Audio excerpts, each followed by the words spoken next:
ออมบุญออมธรรมวันละบาทนะตั้งธนาคารไทยพาณิชย์นะเลขที่บัญชีก็145244700-8นะชื่อบัญชีนั้นก็พระไทยธรรมกิจ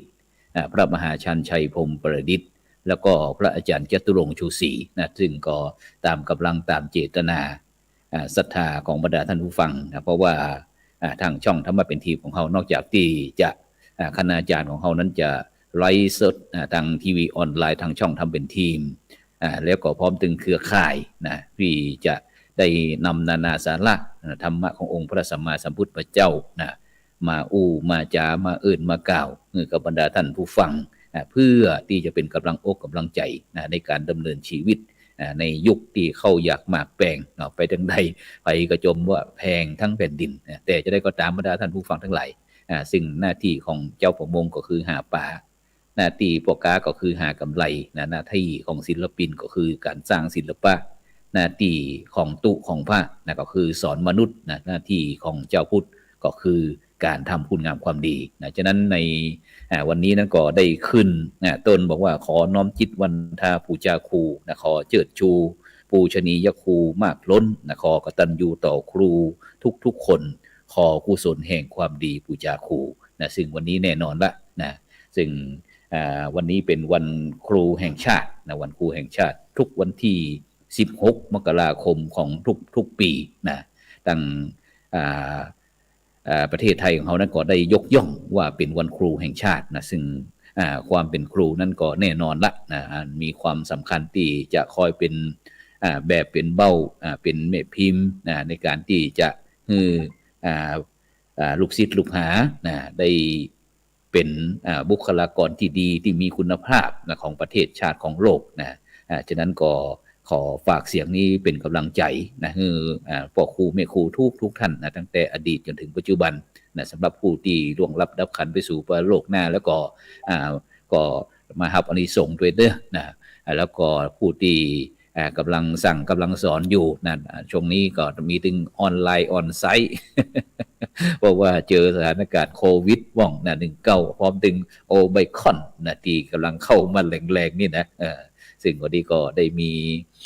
โอกาสเดินทางมาปฏิบัติศาสนกิจเนื่องที่บนวัดเล็กในป่าใหญ่วัดปางไฮตำบลเทพเสด็จอำเภอดอยสะเก็ดจังหวัดเชียงใหม่ซึ่งก่อนนั้นก็บรรดาท่านผู้ฟังนั้นก็จะได้ยินตลอดว่าพระครูโสพลจะอู้ตลอดว่าวัดเล็กในป่าใหญ่ซึ่งตอนนี้ก็บรรยากาศก็ประมาณ14-15 องศา 14-15 องศาซึ่งก็อากาศเย็นบรรดาท่านผู้ฟังทั้งหลายซึ่งตอนนี้ท่านได้นัดหมายกับท่านอาจารย์มหาสมชาติอาจารย์พระมหาสมชาติไว้ว่าสักกรรมหนึ่งก็โทรเข้ามาเพราะว่าวันนี้ก็เป็นวันครูแล้วก็โดยเฉพาะก็ในคืนนี้ฝนตกโดยบรรดาท่านผู้ฟังทั้งหลายแรกก็สองจิตสองใจเหมือนกันว่าในค่ำคืนวันนี้นั้นก็จะได้ออกรายการก็จ้าก็กำลังจะโทรศัพท์ไปหาท่านอาจารย์พระครูสมุวิศวัตรวรกิจโจผู้อำนวยการสถานีวิทยุ FM ขึ้น 104.50 เมกะเฮิรตซ์ของเขาบอกว่าขอให้สำรองไว้ด้วยเพราะว่าวันนี้ขึ้นมาอยู่ที่วัดเล็กในป่าใหญ่องศาก็ประมาณ14-15 องศาฉะนั้นก็ตอนนี้ก็อยู่ในวิหาร ปิดตึงประตูตึงหน้าต่างล็อกหมดเพราะว่าอากาศมันเย็นฉะนั้นก็บรรดาท่านผู้ฟังท่านผู้ชมเด้อตอนนี้เขาก็ท่านอาจารย์พระมหาสมชาติอย่างก็ชาตะปัญโยจากอุทยานธรรมพระสุนทรมุนีตำบลพระบาทอำเภอเมืองลำปางจังหวัดลำปางซึ่งตอนนี้เปิ้นก็ได้เดินธรรมยาตราอยู่ในช่วงนี้ซึ่งก็ได้มีโอกาสพบเจอกันที่ในงานยกจ่อฟ้าปั้นลมที่พระธาตุสีสองเมืองที่รอยต่อระหว่างอำเภอเวียงป่าเป้าจังหวัดเชียงกับไปจังหวัดเชียงรายแล้วก็ที่อำเภอดอยสะเก็ดจังหวัดเชียงใหม่เขตติดต่อกันซึ่งก็ได้มีการทำพิธียกบำเพ็ญบุญทำบุญอบรมสมโภชเจริญพระพุทธมนต์คือเจ้าภาพของเปิ้นเป็นที่เรียบร้อยแล้วจากนั้นท่านอาจารย์มหาสมชาติชาตะปัญโย ซึ่งก็เปิ้นก็ได้ตั้งจิตอธิษฐานได้เดินทางธรรมยาตราเป็นปีที่2นะปีที่แล้วนะเปิ้นเดินทางไปจะได้นะหนึ่งความละเอียดอ่อนจะได้เดี๋ยวเราก็จะได้ทราบรายละเอียดนมัสการครับท่านอาจารย์พระมหาสมชาติถวายความเคารพครับอาจารย์ครับนมัสการครับผมครับครับนิมนต์นั้นได้ทักทายกับบรรดาท่านผู้ฟังท่านผู้ชมที่กำลังติดตามตั้งคืน 104.50 เมกะเฮิรตซ์ของเฮาของตั้งทีวีออนไลน์ช่องทำเป็นทีมตั้ง Facebook ถึง YouTube ต่างๆครับนิมนต์เลยครับผมครับผมแต่ภาษาครูบาอาจารย์ทุกรูปทุกองค์นะครับเด้อครับผมครับเจริญสุขเจริญธรรมกับศรัทธาสาธุชนแฟนรายการติดตามรายการสดเนาะการสตรีมมิ่งหรือว่าการทำรายการธรรมะกันเป็นกลุ่มซึ่งท่านพระครูโสพลปริยัติได้ทำเพื่อจะให้เกิดการเผยแพร่ไปกว้างขวางขึ้นเนาะท่านครูเนาะครับผมครับซึ่งปกติเพิ่นจะหันหน้ากันนะวันนี้อาตมาเป็นโลเทคโนโลยีจำอย่างไว้ได้เพิ่นคือเข้ารหัสอีเมลก็ลืมไปอาจารย์เข้ามาได้เดี๋ยววันหลังต้องให้ละอ่อนเข้าให้เห็นกรรมเนาะเดี๋ยวจะต้องแวะไปให้ท่านพระครูดูแลให้สักกรรมก่อนถ้าญาติโยมทั้งหลายท่านพระครูเปิดตั้งคำถามมาตะกี้ว่ามีการทำโครงการธรรมยัตราตั้งแต่ปีก่อนแล้วเนาะก็ถูกต้องเนอะอาตมาภาพได้รับเมตตาจากทางคณะสงฆ์พัฒนาชุมชนภาคเหนือก็คือเครือข่ายของพระสงฆ์ที่มีความตั้งอกตั้งใจในการพัฒนาเสียงรุดไปเดียวโทรเข้ามั่งครับผมท่านอาจารย์ครับผมสุขภาพของประชาชนที่ขับเคลื่อนมาโดยตลอดเกี่ยวกับสิ่งแวดล้อมโดยครับธรรมภาพเองเข้ากับผมเองนี่ก็ทำโครงการนี้ก็ขอไปสุกปีกก็เปื่อนไปขอเมตตาจากครูบาอาจารย์ซึ่งทำสมัยนั้นก็ท่านดร.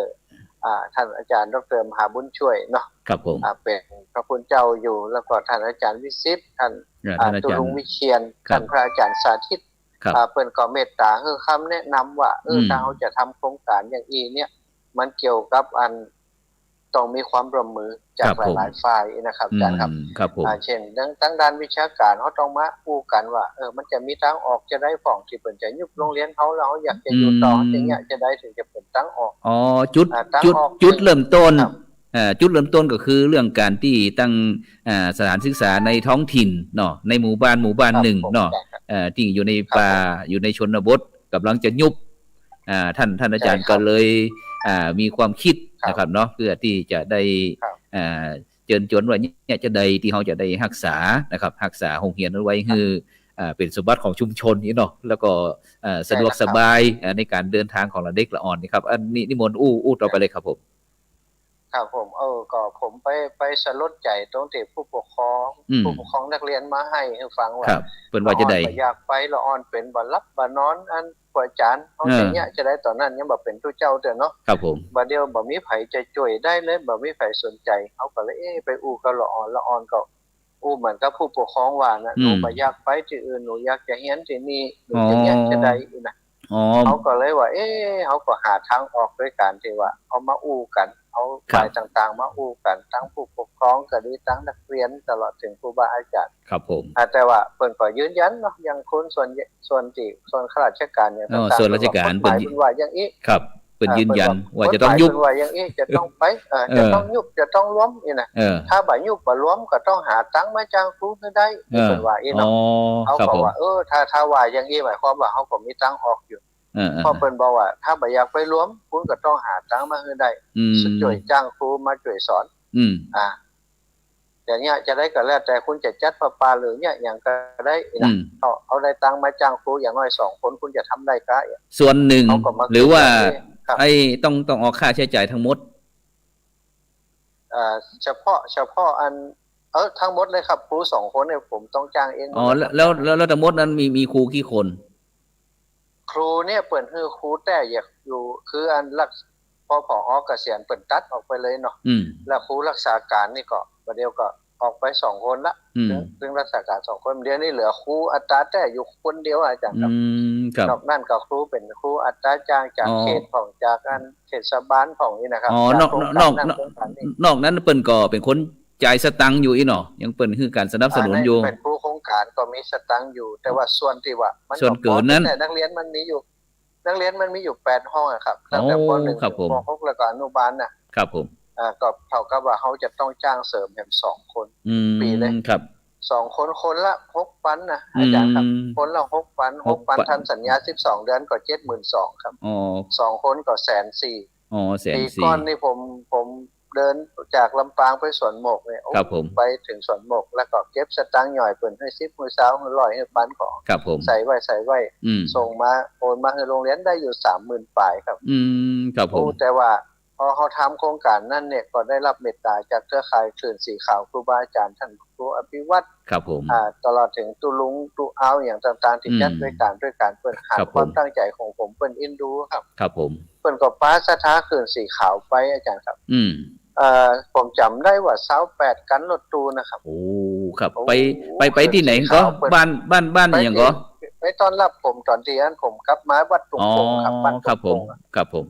เขาเปิ้นบ่หันหน้าผมกับแต่เพิ่นไปช่วยเนาะก็ได้ตังค์วันนั้นได้แสนฝ่ายเนาะครับครับผมก็เท่ากับว่าวันนั้นได้ครบเกินไปแหมน้อยก็เกินนั่นก็เอามาเก็บมาจ่ายของปีนี้นี่ครับได้ไปปีกว่าครับผมปีกว่าปีนี้ก็ได้เกินปีอาจารย์ครับครับผมวันเดียวก็หมดเสร็จแล้วผมก็เลยว่าคือผมตั้งใจทุกปีอยู่แล้วว่าจะต้องเดินธรรมยาตราปีนี้ก็เลยเลือกที่จะเดินมาตั้งภาคเหนือซึ่งส่วนหนึ่งผมก็อยากจะขอบคุณอย่างวัดฝ่ายหินก็ดีอย่างนั้นน้ำบ่อสาวาก็ดีที่เป็นประชาสัมพันธ์ให้ผมเนาะตลอดเลยนะครับครับผมก็วันก่อนกับไปจ่วยที่ฝ่ายหินตั้งแต่เดินจากเจียงห่มลำปางมาถึงอันดอยดังแก้วได้ตั้งอยู่ 5,000 ครับอาจารย์ครับ 5,000 ฝ่ายน้อยครับผมครับสาธุครับตุลุงดอยเปิ่นหอมแหม1,700ก็เป็น 6,700 ได้ไปรวมกับวัดฝ่ายหินนั้นก่อนครับสาธุครับจากนั้นก็ผมก็เดินจากดอยนางแก้วมาวันที่11ตอนบ่ายครับผมท่านพระครูเนาะครับผมก็มานอนค้างทางหลายคืนแล้วก็ท่านพระครูอภิวัตรแล้วก็เครือข่ายเฮาเป็นประชาสัมพันธ์ที่ผมตลอดก็เลยมีศรัทธาญาติโยมเปิดโอนเข้าบัญชีกับของหลวงพ่อน้ำบ่อสาวาที่ผมจะไปช่วยเพิ่นเนาะส่วนนึงก็โอนไปแล้วแล้วก็ส่วนนึงก็ผมก็เอาโอนไปเพิ่มแหมก็ไปถึงพุ่นก็คงจะได้หลายสตังค์อยู่ผมก็จะไปช่วยสถานีน้ำบ่อสาวาก่อนหลังจากนั้นก็เป็นเรื่องของการศึกษาผมก็คิดว่าบุญที่เขาทำไปมันก็คงส่งผลให้ศรัทธาญาติโยมเพิ่นหันอยากจะช่วยเขาต่อไปนะครับครับผมตอนนี้เดินได้กี่วันละปีนี้สัญญาณขาดไว้ก็ครับยังปกติครับผม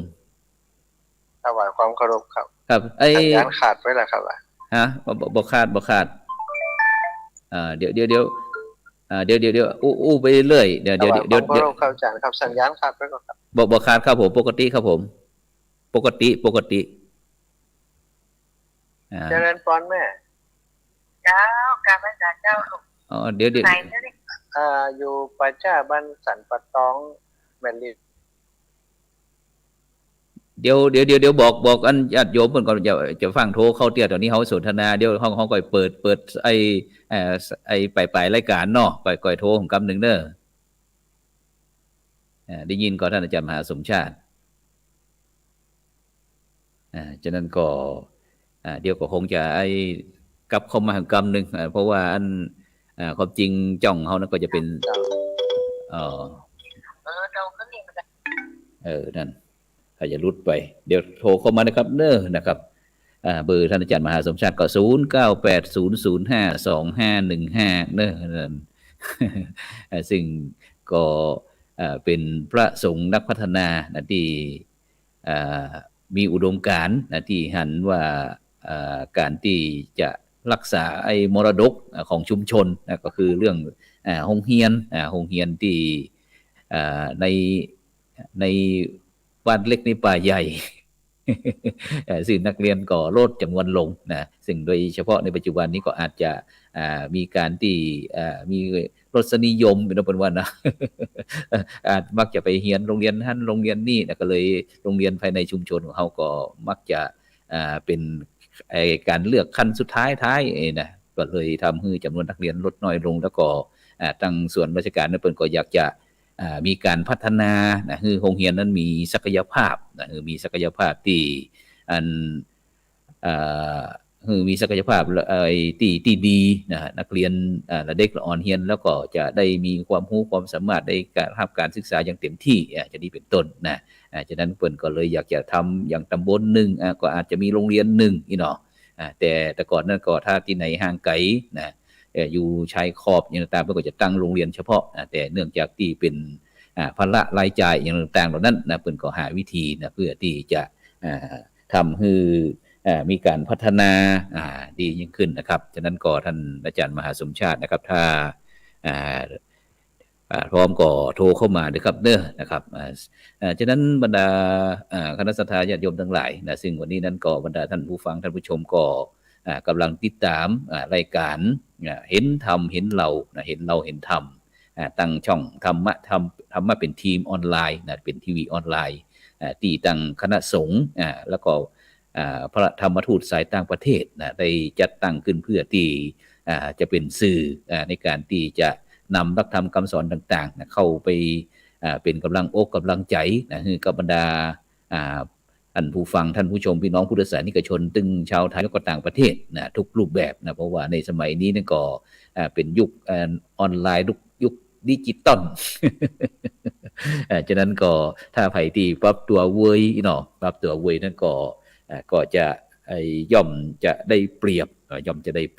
ฉะนั้นก็บรรดาท่านผู้ฟังท่านผู้ชมก็สามารถนะที่จะร่วมเป็นกำลังอกกำลังใจนะกับท่านอาจารย์พระมหาสมชาติชาตปัญโยนะจากอุทยานธรรมพระสุนทรมุนีนะตำบลพระบาทนะอำเภอเมืองลำปางจังหวัดลำปางนะซึ่งเปิ้นก็มีความแน่นมีความเลื่อมใสในทางพระพุทธศาสนาเนาะแล้วก็มีศรัทธาแก่กล้านะที่จะดำรงไว้ซึ่งพระพุทธศาสนาคือเป็นศาสนาประจำชาติง่ายๆนะคือเป็นหลักนะเพราะว่า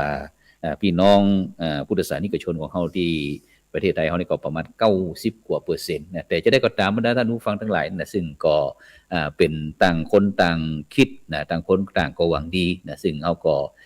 มาเดินทางในสายกลางนะสายมัชฌิมปฏิปทาต่างสายกลางนะต่างสายกลางบ่เข่งเกินไปนะบ่ย่อนเกินไปบ่ตึงเกินไปนะคือทุกผู้ทุกคนนั้นสามารถอยู่ด้วยกันได้สามารถอยู่ด้วยกันได้นะฉะนั้นก็ตั้งขอบคุณอนุโมทนาทุกเสียงทุกสายเด้อนะเพราะว่าจะเป็นนั่นคุณโยมยุพินหอมมาลานะแม่แก้วอินสมนะคุณครูธัญญาทองอิ่มนะที่กำลังติดตามส่งข้อความมาทางอินบ็อกซ์นะฉะนั้นก็บรรดาท่านทั้งหลายก็สามารถส่งข้อความมาทางอินบ็อกซ์ได้เด้อนะโดยเฉพาะวันพรุ่งนี้วันเอาเข้ามาแล้วท่านอาจารย์มหาสมชาตินะครับชาตปัญโยครับนมัสการครับอาจารย์มหา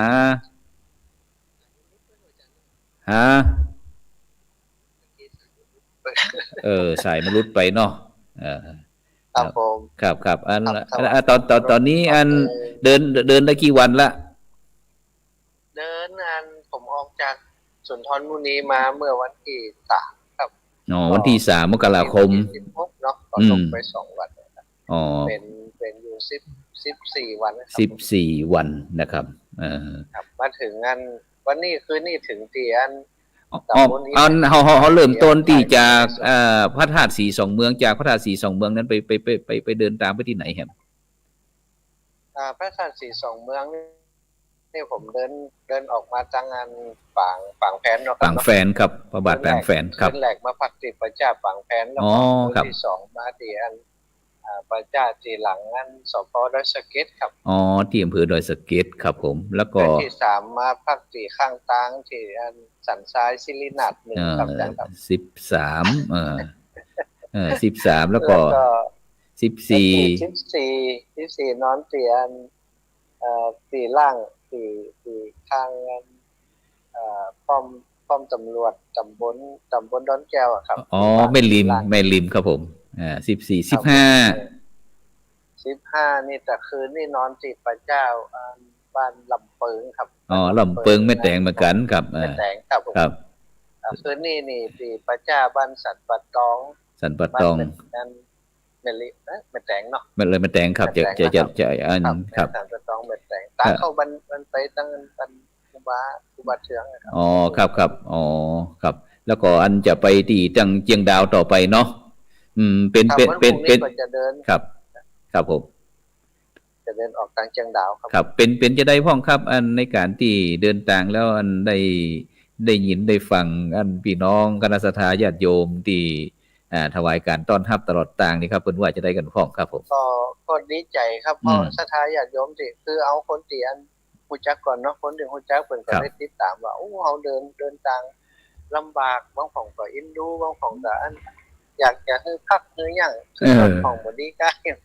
ผมก็เลยบอกว่าครับผมคือการทำอย่างอื่นเนี่ยอย่างน้อยเนาะเฮาก็จะได้บุญคือศรัทธาอีน่ะเหมือนกับว่าเฮาทำคุณงามความดีเอาบุญไปแลกเอาบุญครับผมเป็นแหล่งกับปัจจัยที่ศรัทธาเพิ่นถวายหรือว่ามอบมาเนี่ยมันจะได้เป็นบุญเป็นกุศลนี่เนาะครับผมก็บอกคือเหตุผลให้เพิ่นฟังว่าอาตมาจำเป็นต้องทำอย่างนี้พอทำอย่างนี้ส่วนหนึ่งเนี่ยมันเป็นเรื่องของการปฏิบัติธรรมของตัวเก่าตัวบารมีญาติโยมที่ให้เฮามาส่วนใหญ่ก็เพิ่นบารมีของครูบาอาจารย์ที่เพิ่นมีความเชื่อถือเฮาสนับสนุนศรัทธาก็เชื่อมั่นเพิ่นแต่ส่วนตัวของเฮาเนี่ยเราก็ต้องสร้างบารมีของตัวเก่าให้ศรัทธาเพิ่นพร้อมมาแล้วเพิ่นได้ภูมิใจว่าโอ้ได้ช่วยเหลือคนที่เพิ่นตั้งใจทำแต่อีกนะครับครับผมครับซึ่งตัวผมเองนั่นบ่เดือดร้อนอย่างอาจารย์นอนปลาจ้าของนอนปลาของต่างๆเขาปกติของเขาล่ะแต่ศรัทธาเพิ่นบ่คุ้นเคยเนาะเพราะเพิ่นหันภาพเพิ่นได้ยินข่าวว่าโอ้นอนปลาจ้าแห่งเหมาะนอนปลาจ้าแห่งเหมาะรู้สึกว่าจะผิดปกติสำหรับผมแต่เฮานี่สบายครับมีปัญหาเปิ้นเป็นห่วงเปิ้นเป็นห่วงเพราะว่าในยุคสมัยนี้เฮาจะถ้าเฮาติดตามสื่อต่างๆนั้นบางครั้งก็เนาะบรรดาบอกว่าจะเป็นเรื่องยุคเรื่องยาอย่างเรื่องการที่คนเฮาโดยเฉพาะในปัจจุบันในเศรษฐกิจมันแย่แล้วก็คนเฮาก็มือยาวก็สาวเอาต่างคนก็ต่างที่หันแก่ตัวเนาะบ่ได้หันแก่ส่วนรวมก็อาจจะนี่เนาะเพิ่นหันเพิ่นคือว่าด้วยความปรารถนาดีของญาติโยมน่ะกลัวเพิ่นมีเหตุนั้นเหตุนี้เพราะว่าพระองค์เพราะว่าโดยเฉพาะเดินรูปเดียวตัวนี้แม่นก็ใช่นะครับก็ขออนุญาตแจ้งให้ญาติโยมทราบตัวเนาะว่าการทำธุดงค์เข้าวัดเนี่ยมันก็ต้องสมาทานเป็นบางอย่างที่เฮาสามารถทำได้เนาะอย่างผมสมาทานเนี่ยผมสมาทานว่า1ผมธงของผมนี่จะบ่ขึ้นรถหมายถึงว่าเขาเดินไปถึงไหนนี่เป็นการเดินที่แท้จริงนี่นะครับแต่ว่าโอ้ขี้ข้านเดินแล้วขึ้นรถไปเห็นของเนี่ยเขาจะแบบง่ายอย่างนั้นเขาจะอธิษฐานเลยละครับผมอันนี้ก็คือถ้าแต่ว่าถ้ามีภารกิจจะไปที่ไหนอย่างวันก่อนผมมาช่วยงานที่วัดไผ่ผมก็อธิษฐานวางไว้ก่อนอธิษฐานออกจากธุดงค์ก่อนแล้วก็ปักธงไว้ที่จุดที่เฮาอธิษฐานวันนั้นที่ดอยนางแก้วเนาะครับผมจากนั้นมาช่วยงานครูบาอาจารย์ก็กลับไปอันนั้นหมายความว่าขึ้นรถได้แต่ว่าธงต้องบ่ขึ้นครับครับผมเป็นก็เดินไปฉะนั้นชะทาที่จะรับอาตมาก็เปลี่ยนใจเถอะได้กระตุ้นขึ้นเนาะครับผมขึ้นก็เดินอย่างเดียวแล้วก็สมาทานอีกอย่างก็คือฉันเข้าในบาตรนะครับครับผมเป็นวัดครับผมอย่างที่3ก็คือจะบ่นอนวัดอาจารย์ครับผมจะนอนคือสมาทานว่านอนคือออกจากวัดมาแล้วเฮาก็ปฏิบัติธรรมเฮาเดินธุดงค์อีกเท่ากับว่าถ้าเฮาไปนอนวัดก็เหมือนกับว่าไปแอวบ่ได้นะครับผมก็เลยนอนป่าจ้านอนต้นไม้นะครับแล้วก็นอนเรือนว่างสถานที่ที่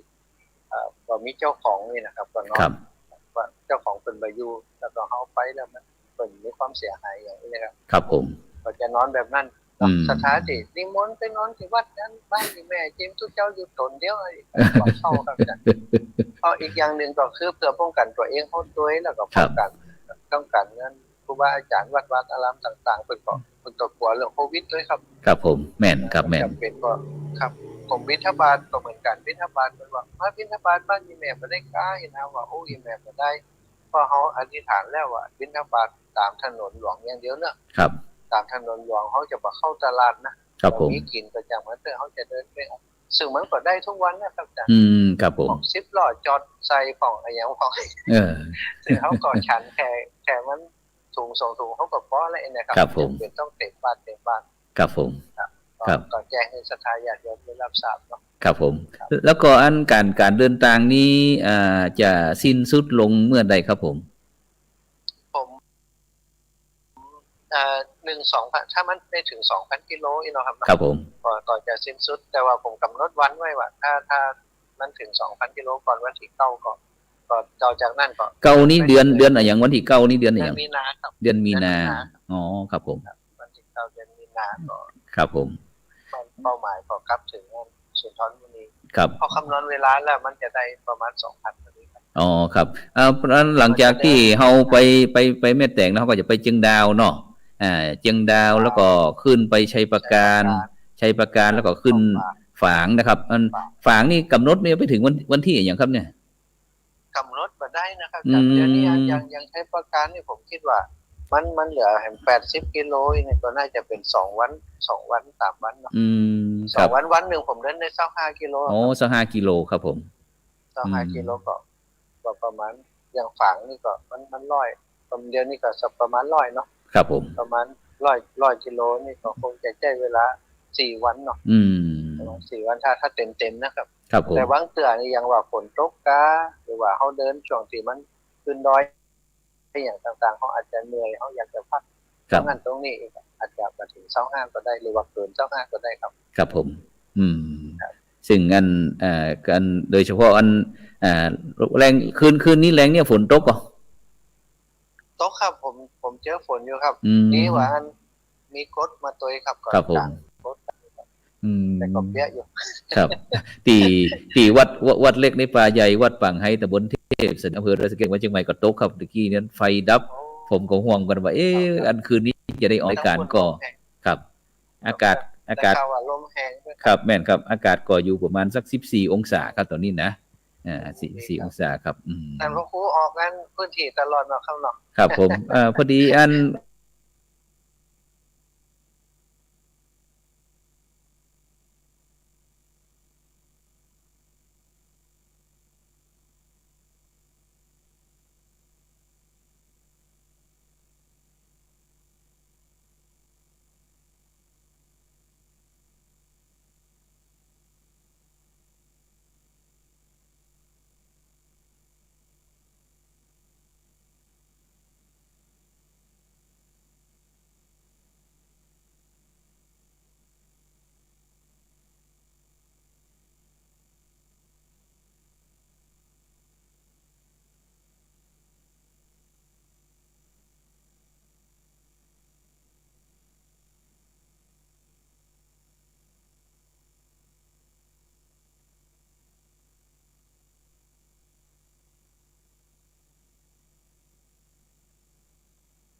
ไหว้พระทำบุญกุศลเพิ่มพูนหนุนนำจิตใจพุทธศาสตร์ชาติไทยเป็นหลักยึดใจหญิงชายนายนางมงคลมากมีกุศลมากมายสายธรรมส่องทางให้ดวงจิตสว่างด้วยพระธรรมคำสอนเชิญชวนพี่น้องไม้มุ่งสู่ทางรุ่งเรืองทั้งรอบนอกในเมืองทั่วแคว้นแดนดอยมาวัดพระสิงห์ทำบุญไหว้พระขอพรได้ความสุขใจทุกขั้นตอนไหว้พระขอพรเติมดวงชะตาขอเชิญท่านมาวัดพระสิงห์วรมหาวิหารอยู่ที่ถนน3 ล้านผู้คนรู้จักกันที่นั่นและนาศูนย์การเรียนรู้ ของพระนิสิตและนักศึกษาแหล่งท่องเที่ยวนานมา1 ใน 10ที่ว่าใต้ฟ้าเมืองไทยมาเที่ยวล้านนาอย่าลืมแวะมาที่วัดพระสิงห์ท่านจะสุขใจยิ่งมาสู่เวียงพิงหรือเมืองเชียงใหม่ไหว้พระขอพรวัดพระสิงห์ยิ่งอุ่นใจจิตเบิกบานผ่องใสพ้นทุกข์พ้องภัยโชคชัยมากมี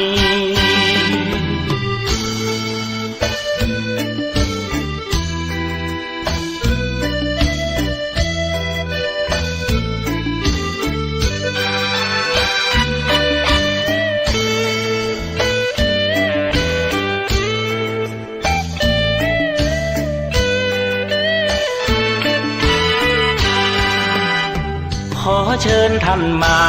วัดพระสิงห์วรมหาวิหารอยู่ที่ถนน3 ล้านผู้คนรู้จักกันที่นั่นแหละนะศูนย์การเรียนรู้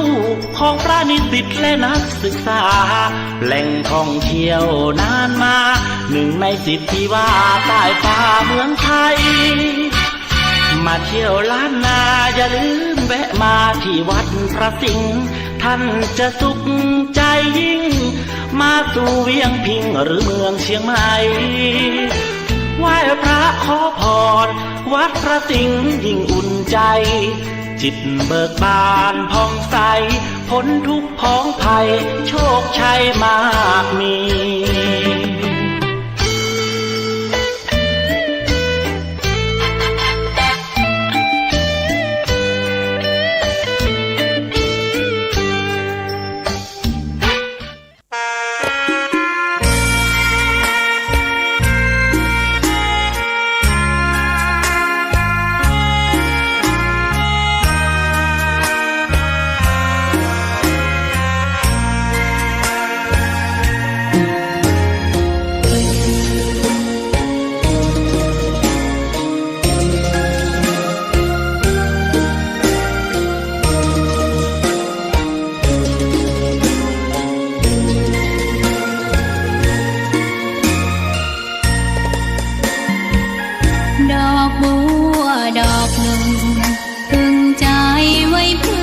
บูชา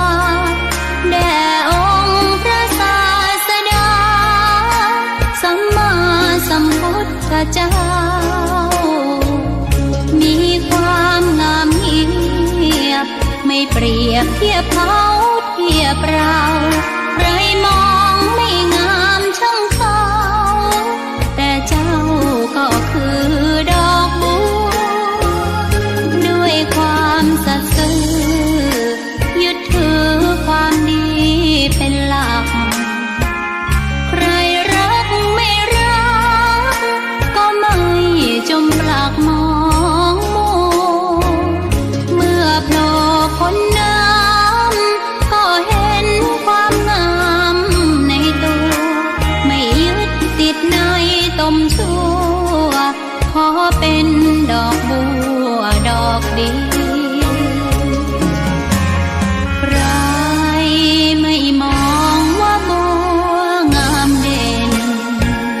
แต่บัวก็เป็นดอกบัวทุกวันอย่างนี้ไม่อยากเด่นดังแต่มุ่งหวังในทางเด่นดีเกิดมาเพื่อสร้างบารมีถวายชีพนี้บูชาดอกน้อยเฝ้าคอยคนที่ใจบุญมาโอบเอื้อเกื้อกูลรู้ค่าของบุญเก็บบัวขึ้นมาเพื่อสร้างความดีและเสริมบารมีดังว่าใช้ดอกบัวนี้บูชาพระสัมมาสัมพุทธ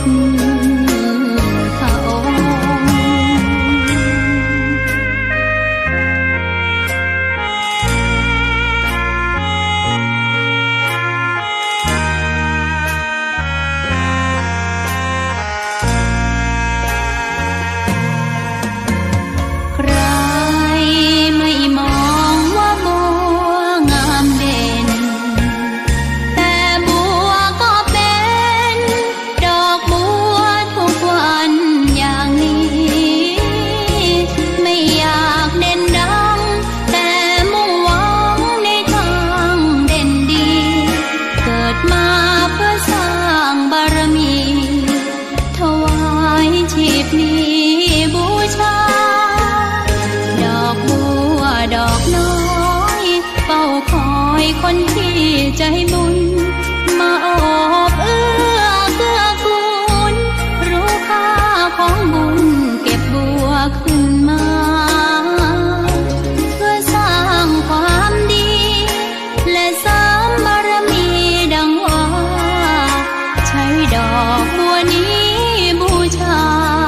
พระสัมมาสัมพุทธ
เป็นผู้รู้ผู้ตื่นเบิกบานทั้ง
ทำบุญกุศลเพิ่มพูนหนุนนำจิตใจ